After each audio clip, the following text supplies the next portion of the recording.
Kalau misalnya kayak contoh Sulam Safina, Sulam Taufik itu bikinan siapa? Ya, bikinan kalau saya jawab bikinan Wali Songo ini.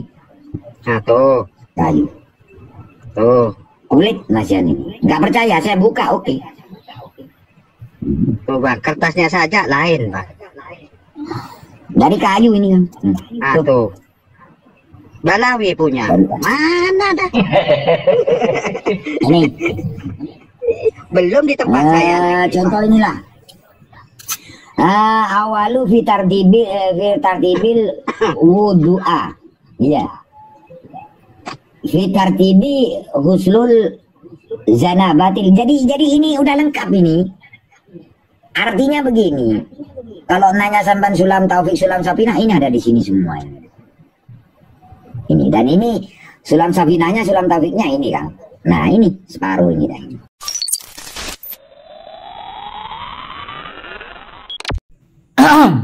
Saya penasaran juga Bapak dapat dari mana kitab itu. Tapi saya berhusnudzon mungkin itu Bapak dapat kitab itu dari bapaknya, dari kakeknya dan sebelumnya. Itu luar biasa itu Pak. Cuma begini Pak. Sulamut Taufik itu dikatakan karya Ba'alawi itu. Semua yang mensyarah kitab itu mengatakan begitu Pak. Jadi Syekh Nawawi Al-Bantani juga mengatakan begitu. Satu, yang kedua, secara materi punya Bapak itu manuskrip kok ada harkatnya. Oh keren sekali kalau ada ulama gitu pada tahun 1000 Hijriah nulis sudah ada harkatnya Pak. Ulama nulis kitab itu Pak nggak pernah ada harkatnya, punya Bapak harkatnya besar-besar itu. Keren itu. Ada ulama segitu nulis kitab sudah jaraknya besar-besar begitu, terus ada harkatnya lagi. Nggak ada Pak, itu menjadi paling unik itu. Bapak cari manuskrip manapun itu nggak ada Pak, nggak ada harkatnya, terus tulisannya kecil-kecil dempet. Nah, apakah mungkin itu Sulamut Taufik? Sebentar. Kalau Bapak pernah mengaji Sulamut Taufik, Bapak pasti tahu. Kalau bicara masalah wudhu dalam Sulamut Taufik itu nggak mungkin di awal-awal. Sementara di manuskrip Bapak itu kan setelah halaman pertama kan ada bismillahnya itu yang seperti saya garisi itu. Itu Bapak kan buka halaman berikutnya kok langsung ke wudhu Pak. Lagi bacanya begitu, fitartibi waslil wudu'ah lagi. Nggak ada Pak Sulamut Taufik itu awal-awal sudah bicara wudhu. Enggak Pak, Sulamut Taufik itu bicara tentang tauhid dulu, syahadat dulu.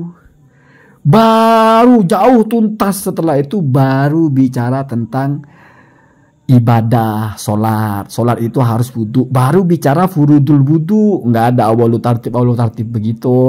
Aduh Bapak ini pernah ngaji Sulamut Taufik apa enggak sih? Jadi kan tidak meyakinkan. Bapak ini kan mau melawan semua orang gitu. Semua orang mengatakan Sulamut Taufik itu Ba'alawi Pak. Baca coba di sarannya Syekh Nawawi itu Ba'alawi ada itu Pak. Ya kamu baca juga di tempat yang lain juga ya begitu Pak. Ba'alawi Bapak tanya kepada orang paling barat sampai paling timur ya Ba'alawi Pak. Terus yang ketiga begini, kalau misalnya Ba'alawi itu mencontek kitab Bapak kira yang Ba'alawi itu maksudnya Habib Bahar, Habib Rizik atau Habib Lutfi. Sehingga kalau disimak lengkap Bapak bilang Ba'alawi kan abad 14. Dari mana Pak? Pengarang Sulamut Taufik itu Pak lahirnya tahun 1111 ya, sekitar itu. Wafat tahun 1200. Itu belum pernah ke Indonesia Pak. Dia lahirnya di Tarim Hadramaut, belajar ke Mekah, ke Madinah. Gak ada Pak, gak mungkin dia tengok-tengok kitab Bapak itu. Kau bisa nyontek, makanya tidak mungkin sama isinya. Ya karena memang Bapak ini kalau mau lucu ya. Kalau itu kitab adalah turun-temurun sampai kepada Bapak, ya Bapak mestinya jadi orang alim lah. Kenapa begitu? Karena jangan kepaten obor.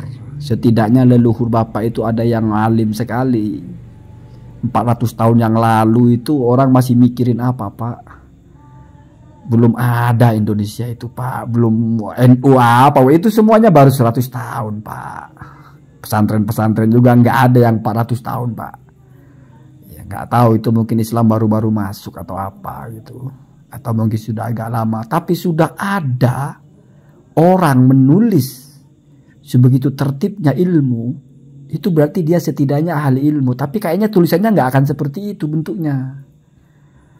Ya, kalau ulama itu nulis kayaknya nggak begitu caranya, atau mungkin sesuai dengan budaya. Kalau kita temukan manuskrip itu Pak, tulisannya itu singkat-singkat, kecil-kecil, dempet, rapat gitu. Nggak besar-besar begitu. Itu kan kayak nulis untuk diterjemahkan di bawahnya kan gitu. Jadi memang seperti untuk pemula sekali gitu, seperti kitab kosongan yang ibtidaiyah itu. Jadi tulisannya besar-besar, bawahnya itu nanti ditulisin besar-besar, orang yang latihan ngertiin kitab itu. Tetapi mungkin itu masalah teknis. Setidaknya maksud saya begini, berarti generasi Bapak itu sebelumnya itu orang alim betul-betul. Terbuktilah pembawa ilmu gitu. Orang-orang mungkin masih nggak pakai baju lah kasarnya. Tapi ini sudah fokus nulis kitab gitu kan, ulama Pak ya. Masa turunannya ulama baca kitab tartibi ghuslil wudu, jangan begitu ya, jangan, udahlah. Kenapa heboh sekali sih dengan Sulamul Taufik punya Mbak Alawi? Nggak terima gitu kalau Mbak Alawi ada yang alim gitu. Kenapa sih?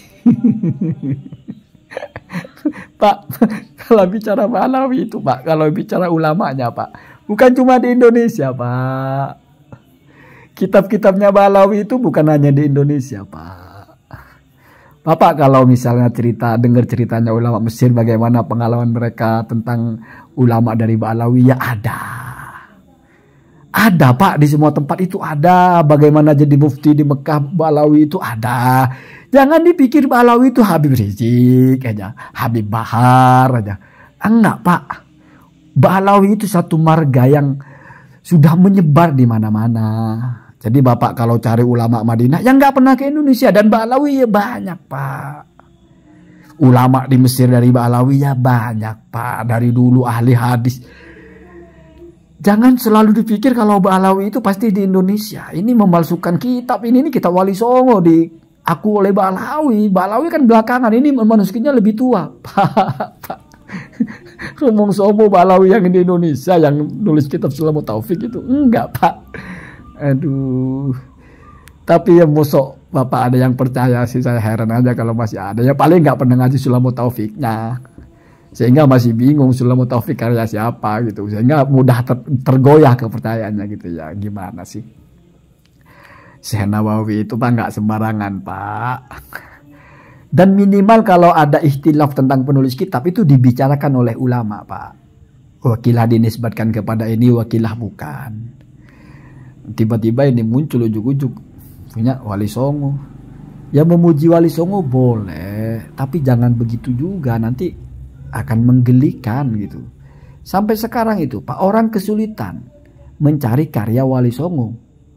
Yang baru ketemu itu adalah misalnya tulisannya Sunan Bonang di Belanda. Kayaknya bukan bahasa Arab begitu Pak, mungkin bahasa Jawa atau apa. Ini tiba-tiba Bapak muncul mengungkap sejarah kitab Wali Songo yang nulis Sulamul Taufik. Luar biasa itu Pak, luar binasa itu ya. Jadi gitu ya. Jadi kalau kita ngaji Sulamul Taufik ya mesti sudah tahu Sulamul Taufik itu halaman pertama kok sudah bicara wudu. Mana Sulamul Taufik sebelah mana itu. Lagi pula manuskrip itu biasanya nggak begitu bentuknya. Ya wallahu a'lam, mungkin ada yang begitu ya. Cuma agak aneh aja kalau kita menemukan naskah lama tapi tulisannya sebesar-besar gaban begitu, ada harkatnya lagi.